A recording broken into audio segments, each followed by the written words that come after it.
we'll get right into it. What is the average day like for a student government president?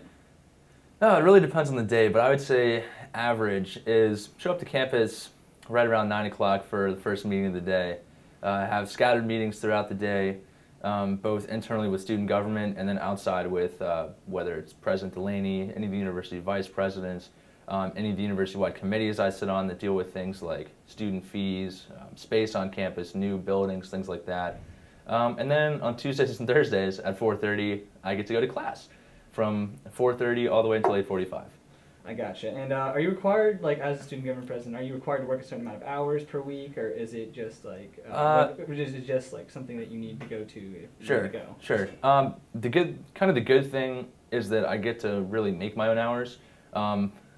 The not so good thing is that I work a lot of hours. We're budgeted for up to 40, but usually I'll be here maybe 50, 55 hours a week. I gotcha. And I'm sure you're familiar with the University Press article that came out recently. A lot of people are talking about it. Is it accurate in what it's saying about how you're compensated?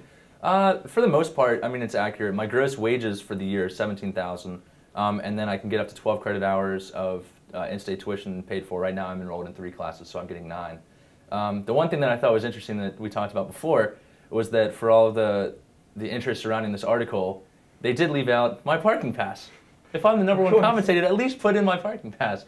But, you know, I mean, it's a serious issue, but I think that the article kind of loses perspective of what it means to be a college student and the notion that, you know, when you're in college, not all of us have parents that are either able or willing to just pay our way through. We need to have jobs. So, I mean, in that regard, it is true what it says. I kind of differ, I guess, on their opinion of what it means to be the highest paid student body president in Florida. I got you. And is that, like you just mentioned, one perk they might have left out is the right. the parking pass. Right. Is there any other things it doesn't take into account? And does it not take into account perks from other schools, such as FSU, that might give their students like a free football ticket or something like that? I'm sure that there are programs like that. I mean, Ben Myers is student body president for Florida. I'm sure that he gets, you know, pretty cool perks on game days for Florida games.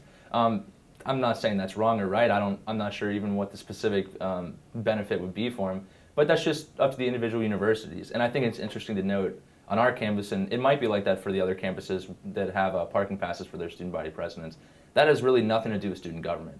That just has to deal with, you know, back in the early part of the last decade when the state of Florida made the student body presidents part of the university's board of trustees. With being a trustee, at least at UNF, all the trustees get parking passes, and that comes straight from President Delaney's office. So I don't know if it's really fair to count that as part of compensation because that comes straight from the university president. It really has nothing to do with anything we can do in student government. I got you. And are you aware of how they determine your salary for your cert position, like how that's determined? Yeah, it happens the year before in the A&S fee budget process that the student body treasurer at the time proposes to the Senate, and the Senate deliberates on and changes if they want to and eventually approves. And then it goes all the way up to President Delaney, and he signs off on it. So the student body presidents historically, at least at UNF, have not had any hand in setting the wages for the next student body president. We just delegated straight to the treasurer, straight to the student senate, because obviously that's a conflict of interest. And if you have someone that runs for more than one term, you don't want them to try to influence their wages for the next year. I got you. That makes more sense. Yeah. Do you feel like you're fairly compensated for the work that you do here? Yeah. I mean, $8.50 an hour. Obviously, it's not a lot. It's going to be what, $1 over minimum wage. I think next year they're projecting minimum wage to go up to around $7.50. So it's not a lot, but it's fair. We're not here to make money. I think if any student runs for student body president to make money, they're going to be disappointed. But it is enough to pay the bills, and it's enough to have a little bit on the side to be able to do what you want to do. I'm not decked out in gold jewelry. I don't go to Ruth's Chris, but I am able to pay my bills, and I am able to, you know, afford school, which if there was no compensation, I wouldn't be student body president because I wouldn't be able to afford it. I gotcha. And one last kicker at the end. In a specific situation, not just speaking generally, but if there was a specific situation where it would benefit students for you to take a pay cut, would you do it?